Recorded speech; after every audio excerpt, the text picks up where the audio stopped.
ନୀତିବଚନ ପୁସ୍ତକ ଅଧ୍ୟାୟ 28। କେହି କେବେ ପଶ୍ଚାତ୍ଧାବନ କରୁନଥିବା ବେଳେ ଜଣେ ଦୁଷ୍ଟ ବ୍ୟକ୍ତି ପଳାୟନ କରେ, କିନ୍ତୁ ନୀତିନିଷ୍ଠ ବ୍ୟକ୍ତି ସିଂହ ସଦୃଶ ନିର୍ଭୀକ ଥାଏ। ଅପରାଧ ବୃଦ୍ଧିପ୍ରାପ୍ତ ହେବା କାଳରେ ଦେଶର ଅଧିପତିଗଣ ଅନେକ ହୁଅନ୍ତି, କିନ୍ତୁ ବୁଦ୍ଧି ତଥା ଜ୍ଞାନ ସମ୍ପନ୍ନ ବ୍ୟକ୍ତିଗଣ ତାହାର ସ୍ଥିରତା ସଂରକ୍ଷଣ କରନ୍ତି। ଯେଉଁ ଦରିଦ୍ର ଲୋକ ନିର୍ଦ୍ଧନମାନଙ୍କୁ ଉତ୍ପୀଡ଼ନା କରେ, ସେ ଫସଲ ବିନାଶକାରୀ ବୃଷ୍ଟିପାତ ସଦୃଶ ଅଟେ।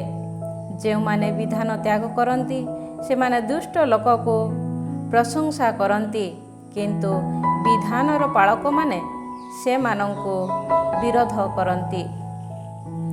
ଅନିଷ୍ଟକାରୀମାନେ ନୀତିନିଷ୍ଠାର ଅଜ୍ଞ ଅଟନ୍ତି, କିନ୍ତୁ ପ୍ରଭୁଙ୍କ ସନ୍ଧାନକାରୀମାନେ ତାହା ସମ୍ପୂର୍ଣ୍ଣ ଭାବେ ବୁଝନ୍ତି। ଜଣେ ବିଭ୍ରାନ୍ତ ଧନଶାଳୀ ଅପେକ୍ଷା ଜଣେ ସଦାଚାରୀ ନିର୍ଦ୍ଧନ ଅଧିକ ଶ୍ରେଷ୍ଠ। ଯିଏ ବିଧାନ ପାଳନ କରେ, ସେ ଜଣେ ବିଜ୍ଞ ପୁତ୍ର, କିନ୍ତୁ ଯିଏ ଉଦରାମ୍ଭାରୀ ବ୍ୟକ୍ତିମାନଙ୍କ ସହଗାମୀ, ସେ ନିଜ ପିତାଙ୍କୁ ଅପମାନିତ କରେ।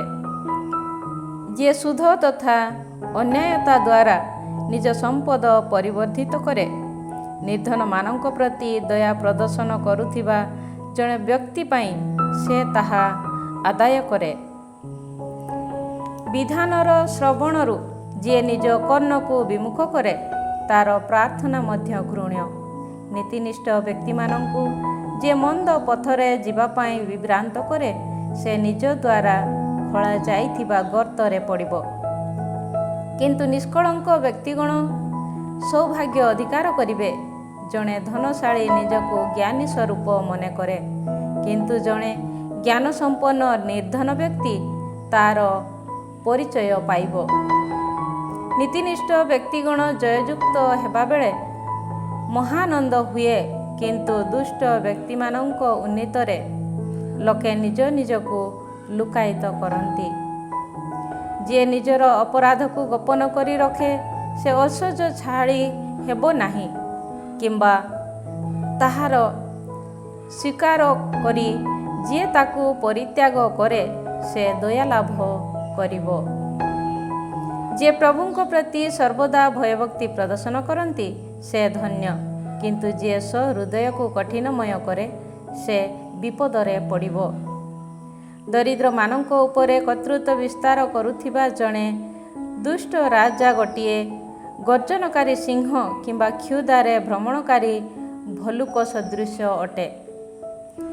ଜଣେ ବୁଦ୍ଧିହୀନ ରାଜା ଏକ ନିଷ୍ଠୁର ଉତ୍ପୀଡ଼କ, କିନ୍ତୁ ଯିଏ ଅନ୍ୟାୟ ଆୟକୁ ଘୃଣା କରେ, ତାର ଆୟୁଷ ଦୀର୍ଘ ହେବ। କୌଣସି ବ୍ୟକ୍ତିର ରକ୍ତପାତର ପାପ ଭାର ଯିଏ ବହନ କରେ, ସେ ମୃତ୍ୟୁ ପର୍ଯ୍ୟନ୍ତ ଜଣେ ପଳାତକ ସଦୃଶ ହେଉ, କେହି କେବେ ତାକୁ ସାହାଯ୍ୟ ନ କରୁ। ଯିଏ ନୀତିନିଷ୍ଠ ପଥରେ ବିଚରଣ କରେ, ସେ ସୁରକ୍ଷିତ ଅଟେ, କିନ୍ତୁ ଯିଏ ବିପଥଗାମୀ, ସେ ଗର୍ତ୍ତରେ ପଡ଼ିବ। ଯିଏ ନିଜ କ୍ଷେତରେ କର୍ଷଣ କରେ, ସେ ପ୍ରଚୁର ଖାଦ୍ୟ ଲାଭ କରିବ, କିନ୍ତୁ ଯିଏ ଅନୁପଯୋଗୀ ଶ୍ରମରେ ଲିପ୍ତ, ସେ ଘୋର ଦୁର୍ଭିକ୍ଷ ଭୋଗ କରିବ। ଜଣେ ବିଶ୍ୱସ୍ତ ବ୍ୟକ୍ତି ପ୍ରଚୁର ଆଶୀଷ ପ୍ରାପ୍ତ ହେବ, କିନ୍ତୁ ଯିଏ ଧନଶାଳୀ ହେବା ପାଇଁ ତ୍ୱରାନ୍ୱିତ ହୁଏ, ସେ ଅଦଣ୍ଡିତ ହୋଇ ରହିବ ନାହିଁ। ପକ୍ଷପାତିତା ଦର୍ଶାଇବା ଉତ୍ତମ ନୁହେଁ, ତଥାପି ଖଣ୍ଡିଏ ରୁଟି ପାଇଁ ମନୁଷ୍ୟ ଦୋଷ କରିବ। ଜଣେ କୃପଣ ଦ୍ରୁତ ଗତିରେ ସମ୍ପଦର ପଶ୍ଚାତ୍ଧାବନ କରେ, କିନ୍ତୁ ସେ ଜାଣେ ନାହିଁ ଯେ ଅଭାବ ତାକୁ ଆକ୍ରମଣ କରିବ। ଯିଏ ତୋଷାମଦ କରେ, ତା ଅପେକ୍ଷା ଯିଏ ଅନ୍ୟ ଜଣକୁ ଭର୍ତ୍ସନା କରେ, ସେ ପରିଶେଷରେ ଅଧିକ ପ୍ରୀତି ପ୍ରାପ୍ତ ହେବ।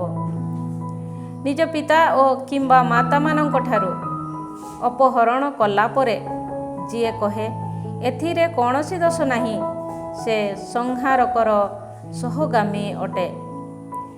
ଜଣେ ଅତ୍ୟାଗ୍ରହୀ ବ୍ୟକ୍ତି କଳହ ସୃଷ୍ଟି କରେ, କିନ୍ତୁ ଯିଏ ପ୍ରଭୁଙ୍କଠାରେ ଆସ୍ଥା ସ୍ଥାପନ କରେ, ସେ ଐଶ୍ୱର୍ଯ୍ୟଶାଳୀ ହେବ। ନିଜ ବିବେଚନା ଶକ୍ତିରେ ଯିଏ ଆସ୍ଥା ସ୍ଥାପନ କରେ ସେ ଜଣେ ମୂଢ଼, କିନ୍ତୁ ଯିଏ ପ୍ରଜ୍ଞାର ପଥ ଦେଇ ବିଚରଣ କରେ ସେ ରକ୍ଷା ପାଇବ। ଯିଏ ଦରିଦ୍ରମାନଙ୍କୁ ଦାନ କରେ ସେ ଅଭାବରେ ପଡ଼ିବ ନାହିଁ, କିନ୍ତୁ ଯିଏ ସେମାନଙ୍କ ପ୍ରତି ନିଜ ଚକ୍ଷୁକୁ ରୁଦ୍ଧ କରେ ସେ ବହୁ ଅଭିଶାପର ପାତ୍ର ହେବ। ଦୁଷ୍ଟ ବ୍ୟକ୍ତିମାନଙ୍କ ଉନ୍ନତି କାଳରେ ଲୋକେ ନିଜ ନିଜକୁ ଲୁକାୟିତ କରି ରଖନ୍ତି, କିନ୍ତୁ ସେମାନେ ଯେବେ ବିନାଶ ହୁଅନ୍ତି ତେବେ ନୀତିନିଷ୍ଠ ବ୍ୟକ୍ତିଗଣ ବୃଦ୍ଧିପ୍ରାପ୍ତ ହୁଅନ୍ତି। ଅଧ୍ୟାୟ 29।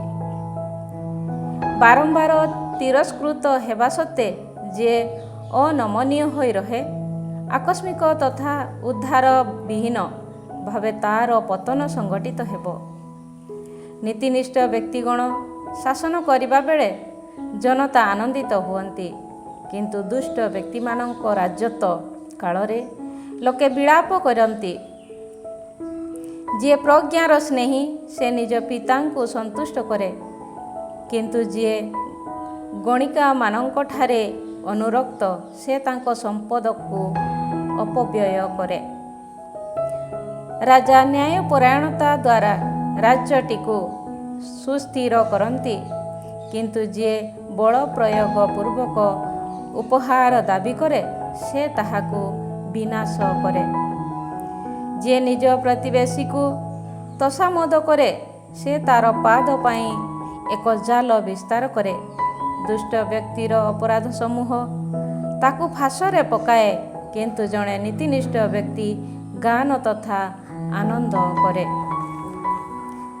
ଜଣେ ଧାର୍ମିକ ବ୍ୟକ୍ତି ଦରିଦ୍ରମାନଙ୍କ ଗୁହାରି ବିଷୟ ଜାଣେ, କିନ୍ତୁ ଦୁଷ୍ଟ ବ୍ୟକ୍ତିଗଣ ତାହା ବୁଝନ୍ତି ନାହିଁ। ଉପହାସକମାନେ ନଗରୀଟିକୁ ପ୍ରଜ୍ୱଳିତ କରନ୍ତି, କିନ୍ତୁ ବିଜ୍ଞ ବ୍ୟକ୍ତିମାନେ କ୍ରୋଧ ନିବାରଣ କରନ୍ତି।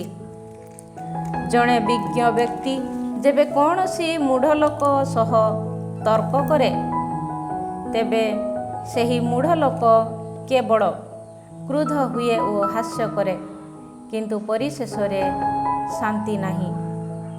ରକ୍ତ ପିପାସୁ ବ୍ୟକ୍ତିଗଣ ନିର୍ଦ୍ଦୋଷୀକୁ ଘୃଣା କରନ୍ତି ଓ ଦୁଷ୍ଟ ବ୍ୟକ୍ତିଗଣ ତାର ଜୀବନକୁ ସ୍ୱୀକାର କରନ୍ତି। ଜଣେ ଦୁଷ୍ଟ ବ୍ୟକ୍ତି ତାର କୋପକୁ ପୂର୍ଣ୍ଣ ଭାବେ ପ୍ରକାଶ କରେ, କିନ୍ତୁ ଜଣେ ବିଜ୍ଞ ବ୍ୟକ୍ତି ତାହାକୁ ଧୈର୍ଯ୍ୟ ସହକାରେ ନିୟନ୍ତ୍ରଣ କରେ। ଜଣେ ଶାସନକର୍ତ୍ତା ଯଦି ମିଥ୍ୟା ପ୍ରତି କର୍ଣ୍ଣପାତ କରେ, ତେବେ ତାଙ୍କର ସମସ୍ତ ସେବକ ଦୁଷ୍ଟ ହେବେ। ଜଣେ ଦରିଦ୍ର ଓ ତାର ଉତ୍ପୀଡ଼କ ଏକ ବିଷୟରେ ସମତୁଲ୍ୟ ଅଟନ୍ତି। ଉଭୟଙ୍କ ଚକ୍ଷୁକୁ ପ୍ରଭୁ ପ୍ରଦୀପ୍ୟମାନ କରନ୍ତି। ଜଣେ ରାଜା ଯଦି ଦରିଦ୍ରମାନଙ୍କ ପ୍ରତି ନ୍ୟାୟସଙ୍ଗତ ଭାବେ ବିଚାର କରନ୍ତି, ତେବେ ତାଙ୍କର ସିଂହାସନ ସ୍ୱୟଂ ପ୍ରତିଷ୍ଠିତ ହେବ। ଯଷ୍ଟି ତଥା ଭର୍ତ୍ସନା ଜ୍ଞାନ ପ୍ରଦାନ କରେ, କିନ୍ତୁ ସ୍ୱଇଚ୍ଛା ମୁତାବକ ବୁଲିବା ପାଇଁ ପରିତ୍ୟକ୍ତ ଜଣେ ଶିଶୁ ତାର ପିତାଙ୍କ ପ୍ରତି ଅପମାନ ଘଟାଏ। ଦୁଷ୍ଟ ବ୍ୟକ୍ତିଗଣ କର୍ତ୍ତୃତ୍ୱ ବିସ୍ତାର କରିବା ବେଳେ ଅପରାଧର ବୃଦ୍ଧି ହୁଏ, କିନ୍ତୁ ନୀତିନିଷ୍ଠ ବ୍ୟକ୍ତିଗଣ ସେମାନଙ୍କ ପତନର ଦର୍ଶନ ଲାଭ କରିବେ। ତୁମ ପୁତ୍ରକୁ ସଂଶୋଧନ କର ଓ ସେ ତୁମର ମନକୁ ଶାନ୍ତି ପ୍ରଦାନ କରିବ। ସେ ତୁମର ହୃଦୟକୁ ସନ୍ତୁଷ୍ଟ କରିବ। ଯେଉଁଠାରେ ପ୍ରବଚନ ବାଣୀ ଉଦ୍ଘୋଷିତ ନ ହୁଏ ସେଠାରେ ଲୋକେ ନିୟନ୍ତ୍ରଣାତୀତ ହୁଅନ୍ତି, କିନ୍ତୁ ଯିଏ ବିଧାନକୁ କାର୍ଯ୍ୟକାରୀ କରେ ସେ ଧନ୍ୟ। କେବଳ ବାକ୍ୟ ଦ୍ୱାରା ଦାସ ସଂଶୋଧିତ ହୁଏ ନାହିଁ, କାରଣ ଯଦିଓ ସେ ବୁଝିନିଏ ତଥାପି ସେ ତାହା ପ୍ରତି ମନୋଯୋଗ ଦିଏ ନାହିଁ। ତୁମେ କ'ଣ ଜଣେ ଅମିତଭାଷୀକୁ ଦେଖିନାହଁ? ତା ଅପେକ୍ଷା ଜଣେ ମୂଢ଼ ବ୍ୟକ୍ତି ବିଷୟରେ ଅଧିକ ପ୍ରତ୍ୟାଶା ରହିଛି। ଯିଏ ନିଜ ଦାସକୁ ଶୈଶବ କାଳରୁ ଅଧିକ ପ୍ରଶ୍ରୟ ଦିଏ, ସେ ପରିଶେଷରେ ତାର ଉତ୍ତରାଧିକାରୀ ହେବ। ଜଣେ ରସାକୁଳ ବ୍ୟକ୍ତି କଳହ ସୃଷ୍ଟି କରେ ଓ ଜଣେ କୋପାସକ୍ତ ବ୍ୟକ୍ତି ବହୁ ଦୋଷର କାରଣ ହୁଏ। ଜଣେ ମନୁଷ୍ୟର ଅହଙ୍କାର ତାକୁ ନମିତ କରିବ, କିନ୍ତୁ ଯିଏ ଆତ୍ମାରେ ବିନୟଶୀଳ ସେ ସମ୍ମାନାସ୍ପଦ ହେବ। ଜଣେ ତସ୍କରର ଭାଗିଦାର ନିଜ ଜୀବନକୁ ଘୃଣା କରେ। ଯଦିଓ ସେ ଅଭିଶାପ ବାକ୍ୟ ଶୁଣେ, ତଥାପି ସେ କିଛି ହିଁ ପ୍ରକାଶ କରେ ନାହିଁ। ମନୁଷ୍ୟ ପ୍ରତି ଭୀତି ଏକ ଫାଶ ଅଟେ, କିନ୍ତୁ ଯିଏ ପ୍ରଭୁଙ୍କ ଠାରେ ଆସ୍ଥା ସ୍ଥାପନ କରେ ସେ ସୁରକ୍ଷିତ। ଅନେକ ଜଣେ ଶାସକକର୍ତ୍ତାଙ୍କ ପ୍ରୀତି ଲାଭ କରିବା ପାଇଁ ଉଦ୍ୟତ ହୁଅନ୍ତି, କିନ୍ତୁ ମନୁଷ୍ୟ ପ୍ରଭୁଙ୍କ ଠାରୁ ନ୍ୟାୟ ବିଚାର ପ୍ରାପ୍ତ ହୁଏ। ଜଣେ ଅଧାର୍ମିକ ଲୋକ ନୀତିନିଷ୍ଠ ବ୍ୟକ୍ତି ପ୍ରତି ଘୃଣ୍ୟ, କିନ୍ତୁ ଯାହାର ପଥ ନ୍ୟାଯ୍ୟ ସେ ଦୁଷ୍ଟ ଲୋକ ପ୍ରତି ଘୃଣ୍ୟ। ଅଧ୍ୟାୟ 30। ଆଗୁର ନୀତି ବଚନ। ଜାକେର ପୁତ୍ର ଆଗୁର ବାକ୍ୟ ଅର୍ଥାତ୍ ଦୈବବାଣୀ ଇଥିଏଲ ଇଥିଏଲ ଓ ଉକାଲକୁ ସେ କହେ, ମନୁଷ୍ୟ ରୂପେ ବିବେଚିତ ହେବା ପାଇଁ ମୁଁ ଅବଶ୍ୟ ଜଣେ ମୂଢ଼ ବ୍ୟକ୍ତି। ମାନବୀୟ ବୁଦ୍ଧିଶକ୍ତି ମୋର ନାହିଁ। ମୁଁ ପ୍ରଜ୍ଞାର ଶିକ୍ଷା ପ୍ରାପ୍ତ ହୋଇନାହିଁ କିମ୍ବା ପବିତ୍ର ଜଣଙ୍କର ସମ୍ବନ୍ଧୀୟ ଜ୍ଞାନ ମଧ୍ୟ ମୁଁ ଲାଭ କରିନାହିଁ। ସ୍ୱର୍ଗକୁ କିଏ ବା ଆରୋହଣ କରିଅଛି ଓ ସେଠାରୁ ଅବରୋହଣ କରିଅଛି? କିଏ ବା ନିଜ ମୁଷ୍ଟିରେ ବାୟୁ ସଂଗ୍ରହ କରିଅଛି? କିଏ ଜଳରାଶିକୁ ନିଜ ପୋଷାକରେ ବାନ୍ଧିଅଛି? କିଏ ଧରଣୀର ସୀମା ସରହଦକୁ ସଂସ୍ଥାପନ କରିଅଛି? ତାହାଙ୍କ ନାମ ବା କ'ଣ? ତାହାଙ୍କ ପୁତ୍ରଙ୍କ ନାମ କ'ଣ? ତୁମେ ଅବଶ୍ୟ ଏହା ଜାଣୁଅଛ। ଈଶ୍ୱରଙ୍କର ପ୍ରତ୍ୟେକ ବଚନ ସତ୍ୟ ଅଟେ। ଯିଏ ତାହାଙ୍କଠାରେ ଆଶ୍ରୟ ନିଏ, ସେମାନଙ୍କ ପାଇଁ ସେ ଏକ ଢାଲ ସଦୃଶ ଅଟନ୍ତି। ତାହାଙ୍କ ବଚନ ସହ କିଛି ସମ୍ପୃକ୍ତ କର ନାହିଁ, କାରଣ ସଂଯୁକ୍ତ କଲେ ସେ ତୁମକୁ ଭର୍ତ୍ସନା କରିବେ ଓ ତୁମେ ମିଥ୍ୟାବାଦୀ ସଦୃଶ ପରିଗଣିତ ହେବ। ମୁଁ ତୁମଠାରୁ ଗୋଟିଏ କାର୍ଯ୍ୟ ପ୍ରତି ପ୍ରାର୍ଥନା କରେ। ମୁଁ ମୃତ୍ୟୁବରଣ କରିବା ପୂର୍ବରୁ ତୁମେ ତାହା ମୋତେ ନିଷେଧ କର ନାହିଁ। କପଟତା ତଥା ମିଥ୍ୟା ମୋ ଦ୍ୱାରା ମୋ ଠାରୁ ଦୂର କର। ମୋତେ ଦାରିଦ୍ର୍ୟ କିମ୍ବା ସମ୍ପଦ ପ୍ରଦାନ କର ନାହିଁ, ବରଂ ମୋ ପ୍ରତି ଆବଶ୍ୟକ ଖାଦ୍ୟ ଦେଇ ମୋତେ ଆପ୍ୟାୟିତ କର। ନଚେତ୍ ତୃପ୍ତ ହୋଇ ତୁମର ଅସ୍ୱୀକାର ପୂର୍ବକ ମୁଁ କହିପାରେ, ପ୍ରଭୁ ବା କ'ଣ? କିମ୍ବା ନିର୍ଦ୍ଧନ ହୋଇ ମୁଁ ଚୋରି କରିପାରେ ଓ ସେହିପରି ମୋ ଈଶ୍ୱରଙ୍କ ନାମକୁ ମୁଁ ଅପବିତ୍ର କରିପାରେ। ଜଣେ ଦାସକୁ ତାର ମୁନିବଙ୍କ ନିକଟରେ ଅପବାଦ କର ନାହିଁ, କଲେ ସେ ତୁମକୁ ଅଭିଶାପ ଦେଇପାରେ ଓ ଫଳରେ ତୁମେ ଦୋଷୀ ସାବ୍ୟସ୍ତ ହୋଇପାର। ଏପରି କେତେକ ଅଛନ୍ତି ଯେଉଁମାନେ ସେମାନଙ୍କ ପିତାଙ୍କୁ ଅଭିଶାପ ଦିଅନ୍ତି ଓ ସେମାନଙ୍କ ମାତାଙ୍କୁ ଆଶୀଷ ଜ୍ଞାପନ କରୁନାହାନ୍ତି। ଏପରି ଅନ୍ୟ କେତେ ଜଣ ଅଛନ୍ତି ଯେଉଁମାନେ ନିଜକୁ ନିର୍ମଳ ମନେ କରନ୍ତି, କିନ୍ତୁ ସେମାନଙ୍କ ପଙ୍କିଳତାକୁ ସେମାନେ ଧୌତ କରିନାହାନ୍ତି। ଏପରି କେତେକ ଅଛନ୍ତି ଯେଉଁମାନେ ଉଦ୍ଧତ ଚକ୍ଷୁ ବିଶିଷ୍ଟ ଅଟନ୍ତି, ସେମାନଙ୍କ ଆଖିପତା କେଉଁଭଳି ଗର୍ବିତ ଅଟେ। ଏପରି କେତେ ଜଣ ଅଛନ୍ତି ଯେଉଁମାନଙ୍କ ଦନ୍ତ ଖଡ଼୍ଗ ତଥା ଛୁରିକା ସଦୃଶ। ସେମାନେ ଦରିଦ୍ରମାନଙ୍କୁ ଗ୍ରାସ କରି ସେମାନଙ୍କୁ ଭୂପୃଷ୍ଠରୁ ନିଶ୍ଚିହ୍ନ କରନ୍ତି ଓ ଦିନହୀନମାନଙ୍କୁ ମାନବମାନଙ୍କ ମଧ୍ୟରେ ନିର୍ମୂଳ କରନ୍ତି। ଜୋକର 2 ଜଣ କନ୍ୟା ଅଛନ୍ତି, ସେମାନେ ଚିତ୍କାର କରନ୍ତି, ଦିଅ ଦିଅ। କେବେ ହେଁ ପରିତୃପ୍ତ ହେଉନଥିବା 3ଟି ବିଷୟ ଅଛି। ଏହା ଯେ ଯଥେଷ୍ଟ। 4ଟି ବିଷୟ କେବେ ହେଁ ଏପରି କହେ ନାହିଁ। ପାତାଳ, ବନ୍ଧ୍ୟା ଗର୍ଭ, ଜଳପାନ ପାଇଁ ସର୍ବଦା ତୃଷାର୍ତ୍ତ ଭୂମି ଓ ଯଥେଷ୍ଟ ବୋଲି କେବେ ହେଁ କହୁନଥିବା ଅଗ୍ନି।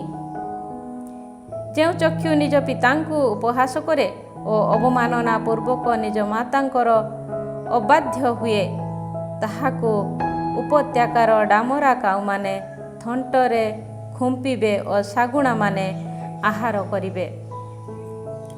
3ଟି କାର୍ଯ୍ୟ ମୋ ନିମନ୍ତେ ଅତିଶୟ ଆଶ୍ଚର୍ଯ୍ୟଜନକ।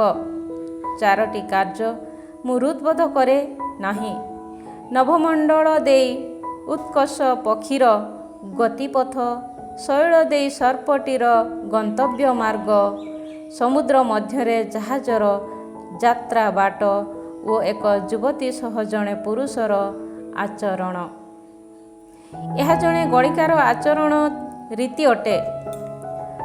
ଆହାର କରି ଓ ନିଜ ମୁଖକୁ ପୋଛି ଦେଇ ସେ କହେ, ମୁଁ କୌଣସି ଭୁଲ କରିନାହିଁ। 3ଟି କାର୍ଯ୍ୟ ଦ୍ୱାରା ପୃଥିବୀ ପ୍ରକମ୍ପିତ ହୁଏ, 4ଟି କାର୍ଯ୍ୟ ତା ପ୍ରତି ଅସହନୀୟ ଅଟେ। ରାଜା ରୂପେ ନିଯୁକ୍ତ ପ୍ରାପ୍ତ ଜଣେ ଦାସ, ଭକ୍ଷଣ କରି ପରିତୃପ୍ତ ହୋଇଥିବା ଜଣେ ମୂଢ଼ ବ୍ୟକ୍ତି, ପରିଶେଷରେ ଜଣେ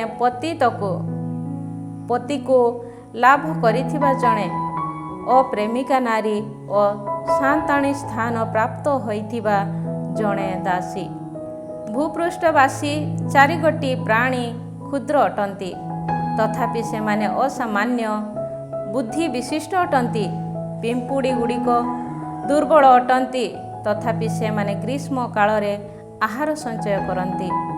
କୋକିଶିଆଳୀଗଣ ଏକ ଶକ୍ତିହୀନ ଜାତି ଅଟନ୍ତି, ତଥାପି ସେମାନେ ଶୈଳ ଫାଟ ମଧ୍ୟରେ ସେମାନଙ୍କ ଗୃହ ନିର୍ମାଣ କରନ୍ତି। ପଙ୍ଗପାଳମାନଙ୍କର କୌଣସି ରାଜା ନାହିଁ, ତଥାପି ସେମାନେ ଦଳବଦ୍ଧ ହୋଇ ଗମନ କରନ୍ତି। ଝିଟିପିଟିମାନଙ୍କୁ ହସ୍ତରେ ଧରାଯାଇପାରେ, ତଥାପି ସେମାନେ ରାଜପ୍ରାସାଦରେ ଅଦୃଶ୍ୟମାନ ହୁଅନ୍ତି। 3ଟି ପ୍ରାଣୀ ଗାମ୍ଭୀର୍ଯ୍ୟ ସହକାରେ ଗମନାଗମନ କରନ୍ତି, 4ଟି ପ୍ରାଣୀ ଗମନାଗମନରେ ଗମ୍ଭୀରତା ଦର୍ଶାନ୍ତି। ପଶୁମାନଙ୍କ ମଧ୍ୟରେ ନିର୍ଭୀକତମ ଓ କାହା ସମ୍ମୁଖରୁ ପଶ୍ଚାତପଦ ହେଉନଥିବା ସିଂହ, ଛାତି ଫୁଲାଇ ଚାଲୁଥିବା ଅଣ୍ଡିରା କୁକୁଡ଼ା, ପୁଙ୍ଗ-ଛାଗ ଓ ସୈନ୍ୟବାହିନୀର ନେତୃତ୍ୱ ନେଇ ଗମନ କରୁଥିବା ଜଣେ ରାଜା। ନିଜକୁ ଉନ୍ନୀତ କରି ତୁମେ ଯଦି ମୂଢ଼ ହୋଇଥାଅ, କିମ୍ବା ତୁମେ ଯଦି ଅନିଷ୍ଟ କାର୍ଯ୍ୟର ସମ୍ପାଦନ ପାଇଁ ଯୋଜନା କରିଥାଅ, ତେବେ ନିଜ ମୁଖ ଉପରେ ହସ୍ତ ରଖି ମୌନୀ ହୁଅ। କାରଣ ଦୁଗ୍ଧ ମନ୍ଥନ କଲେ ଲହୁଣୀ ଉତ୍ପନ୍ନ ହୁଏ, ନାସିକାକୁ ଆଘାତ କଲେ ତହିଁରୁ ରକ୍ତ ବାହାରେ ଓ କ୍ରୁଦ୍ଧ ହେଲେ କଳହ ସୃଷ୍ଟି ହୁଏ। ଅଧ୍ୟାୟ 31। ଲେମୁଏଲର ନୀତି ବଚନ। ରାଜା ଲେମୁଏଲ ବାକ୍ୟ ଅର୍ଥାତ୍ ତାର ମାତା ତାକୁ ଶିକ୍ଷା ଦେଇଥିବା ଦିବ୍ୟ ବାଣୀ। ମୋର ବତ୍ସ, ହେ ମୋର ଗର୍ଭଜାତ ପୁତ୍ର, ମୋର ମାନସିକ ବ୍ରତ ମୁତାବକ ଜନ୍ମିତ ହେ ମୋର ସନ୍ତାନ, ମୁଁ ତୁମକୁ କ'ଣ ବା କହିବି? ତୁମର ଶକ୍ତି ସକଳ ନାରୀମାନଙ୍କ ପ୍ରତି ବ୍ୟୟ କର ନାହିଁ, କିମ୍ବା କେଉଁ ମାର୍ଗାବଳୀ ରାଜାମାନଙ୍କୁ ବିନାଶ କରେ, ତୁମେ ତାହାର ଅବଲମ୍ବନ କର ନାହିଁ। ହେ ଲେମୁଏଲ, ଦ୍ରାକ୍ଷାରସ ପାନ ରାଜାମାନଙ୍କ ପାଇଁ ଉଚିତ ନୁହେଁ। ହଁ, ତାହା ରାଜାମାନଙ୍କ ପାଇଁ ଉଚିତ ନୁହେଁ, କାରଣ ତାହା ପାନ କଲେ ସେମାନେ ନିଜ ଦ୍ୱାରା ଅନୁଶାସିତ ନିୟମାବଳୀ ବିସ୍ମୃତ ହେବେ ଓ ଦୁଃଖୀମାନଙ୍କ ଦାବିକୁ ଅବହେଳା କରିବେ। ଯିଏ ବିନାଶମୁଖୀ, ତାକୁ ମାଦକ ଦ୍ରବ୍ୟ ଦିଅ, ଏବଂ ଯେଉଁମାନେ କଠୋର ମୁଖମଗ୍ନ, ସେମାନଙ୍କୁ ଦ୍ରାକ୍ଷାରସ ପ୍ରଦାନ କର। ସେମାନେ ତାହା ପାନ କରି ନିଜ ଦରିଦ୍ରକୁ ବିସ୍ମୃତ ହୁଅନ୍ତୁ ଓ କେବେହେଁ ନିଜ ଦୁର୍ଦ୍ଦଶାକୁ ସ୍ମରଣ ନ କରନ୍ତୁ। ମୂକ ତଥା ଅନାଥମାନଙ୍କର ଦାବିକୁ ସମର୍ଥନ କରିବା ପାଇଁ ତୁମର ମୁଖ ଉନ୍ମୁକ୍ତ କର। ନ୍ୟାୟ ବିଚାର କରିବା ପାଇଁ ନିଜ ମୁଖକୁ ଉନ୍ମୁକ୍ତ କର। ନିର୍ଦ୍ଧନ ତଥା ଦିନହୀନମାନଙ୍କ ଦାବିକୁ ସ୍ମରଣ କର। ଉତ୍ତମ ପତ୍ନୀ ବର୍ଣ୍ଣନା ଅନୁସାରେ ସଜ୍ଜିତ ଏକ ଗୀତିକା। କିଏ ବା ଉତ୍ତମ ପତ୍ନୀ ଲାଭ କରିପାରିବ? ରତ୍ନ ଅପେକ୍ଷା ଅଧିକ ମୂଲ୍ୟବତୀ ଅଟେ। ତାର ପତିର ହୃଦୟ ତାଠାରେ ଆସ୍ଥା ସ୍ଥାପନ କରେ ଓ ତାର ପତି କୌଣସି ଆଦାୟରୁ ବଞ୍ଚିତ ହେବ ନାହିଁ। ସେ ଆଜୀବନ ନିଜ ପତି ପ୍ରତି ମଙ୍ଗଳ କରେ, ସେ କୌଣସି ଅନିଷ୍ଟ ସାଧନ କରେ ନାହିଁ। ଲୋମ ତଥା ଶଣ ସଞ୍ଚୟ କରି ସେ ସାନନ୍ଦରେ ନିଜ ହସ୍ତ ଦ୍ୱାରା କାର୍ଯ୍ୟ କରେ। ସେ ବଣିକମାନଙ୍କର ଜାହାଜ ସଦୃଶ ସେ ସୁଦୂରରୁ ନିଜ ଖାଦ୍ୟ ପଦାର୍ଥ ଘେନି ଆସେ। ଅନ୍ଧକାର ଆହୁରି ବ୍ୟାପି ରହୁଥିବା ବେଳେ ସେ ଉଠି ନିଜ ପରିବାର ବର୍ଗକୁ ଭକ୍ଷଣ ପରିବେଷଣ କରେ ଓ ପରିଚାରିକାମାନଙ୍କୁ ସେମାନଙ୍କର କର୍ମାବଳୀ ବିଷୟରେ ନିର୍ଦ୍ଦେଶ ଦିଏ। ଗୋଟିଏ କ୍ଷେତ ଦେଖି ସେ ତାହା କ୍ରୟ କରେ ଏବଂ ନିଜର ହସ୍ତ ପରିଶ୍ରମର ଫଳ ଦ୍ୱାରା ସେ ଏକ ଦ୍ରାକ୍ଷା ଉଦ୍ୟାନ ପ୍ରସ୍ତୁତ କରେ। ସେ ନିଜ କୋଟି ଦେଶକୁ ଶକ୍ତି ଦ୍ୱାରା ଭିଡ଼ି ଦିଏ ଓ ବଳସମ୍ପନ୍ନ ହସ୍ତ ଦ୍ୱାରା ସେ କାର୍ଯ୍ୟ କରେ। ସେ ବୁଝିନିଏ ଯେ ନିଜ ବାଣିଜ୍ୟ ଲାଭଜନକ, ତାର ପ୍ରଦୀପ ରାତ୍ରି କାଳରେ ନିର୍ବାପିତ ହୁଏ ନାହିଁ। ସେ ଦଣ୍ଡ ପ୍ରତି ନିଜ ହସ୍ତ ବଢ଼ାଏ ଓ ତାକୁଡ଼ି ଧାରଣ କରେ। ସେ ଦରିଦ୍ରମାନଙ୍କୁ ଦାନ କରେ ଓ ଦିନହୀନମାନଙ୍କୁ ସାହାଯ୍ୟ କରେ। ହିମପାତ ହେଲେ ମଧ୍ୟ ସେ ନିଜର ପରିବାରବର୍ଗ ବିଷୟରେ ଭୀତ ହୁଏ ନାହିଁ, କାରଣ ତାର ପରିବାରବର୍ଗଜ ସମସ୍ତେ ଲାଲ ବସ୍ତ୍ର ପରିହିତ। ସେ ନିଜ ବସ୍ତ୍ର ପ୍ରସ୍ତୁତ କରେ। ସେ ସୂକ୍ଷ୍ମ ରୂପେ ବୁଣା ଯାଇଥିବା ଶଣ ତଥା ବାଇଗଣୀ ବସ୍ତ୍ର ପରିହିତ। ନଗରୀ ଦ୍ୱାରରେ ଦେଶବାସୀ ବୟୋଜ୍ୟେଷ୍ଠମାନଙ୍କ ଗହଣରେ ତାର ପତି ଯେବେ ଆସୀନ ହୁଏ, ତେବେ ସେ ସମ୍ମାନାସ୍ପଦ ହୁଏ। ଶଣ ବସ୍ତ୍ର ପ୍ରସ୍ତୁତ କରି ସେ ବିକ୍ରୟ କରେ। କୋଟି ବନ୍ଧନୀକୁ ସେ ବଣିକମାନଙ୍କ ହସ୍ତରେ ସମର୍ପଣ କରେ। ସେ ଶକ୍ତି ତଥା ଆତ୍ମସମ୍ମାନ ପରିହିତ ଓ ଭବିଷ୍ୟତ କାଳ ପ୍ରତି ସେ ହାସ୍ୟ କରେ। ସେ ଯେବେ ନିଜ ମୁଖ ଉନ୍ମୁକ୍ତ କରେ, ତେବେ ତହିଁରୁ କେବଳ ବିଜ୍ଞ କଥା ବାହାରେ। ତାର ଜିହ୍ୱା ଦୟାପୂର୍ଣ୍ଣ ଉପଦେଶ ପ୍ରଦାନ କରେ। ନିଜ ପରିବାର ବର୍ଗର ମାର୍ଗ ସମ୍ବନ୍ଧରେ ସେ ମନୋଯୋଗୀ ହୋଇ ତତ୍ତ୍ୱାବଧାନ କରେ। ସେ ଆଳସ୍ୟତାର ରୁଟି ଭକ୍ଷଣ କରେ ନାହିଁ। ତାର ସନ୍ତାନଗଣ ତାକୁ ଧନ୍ୟା ନାମରେ ନାମିତ କରନ୍ତି। ତାର ପତି ମଧ୍ୟ ତାକୁ ସେହିପରି ଅଭିହିତ କରନ୍ତି ଏବଂ ସେ ତାକୁ ଏହିପରି ପ୍ରଶଂସା କରିବ। ସଂଖ୍ୟାଧିକ ନାରୀ ସେମାନଙ୍କ ଗୁଣ ପ୍ରକଟ କରିଅଛନ୍ତି, କିନ୍ତୁ ତୁମେ ସେମାନଙ୍କୁ ବଳି ଯାଇଅଛ। ଲାବଣ୍ୟତା ପ୍ରବଞ୍ଚନାତ୍ମକ ଓ ସୌନ୍ଦର୍ଯ୍ୟ ବ୍ୟର୍ଥ, କିନ୍ତୁ ଯେଉଁ ନାରୀ ପ୍ରଭୁଙ୍କ ପ୍ରତି ଭୟଭକ୍ତି ପ୍ରଦର୍ଶନ କରେ, ସେ ପ୍ରଶଂସନୀୟ। ତାର ହସ୍ତକୃତ କାର୍ଯ୍ୟକୁ ବହୁମୂଲ୍ୟ ରୂପେ ବିବେଚନା କର ଓ ନଗରୀ ଦ୍ୱାରରେ ତାର କର୍ମ, ତାର ପ୍ରଶଂସା ଗାନ କର।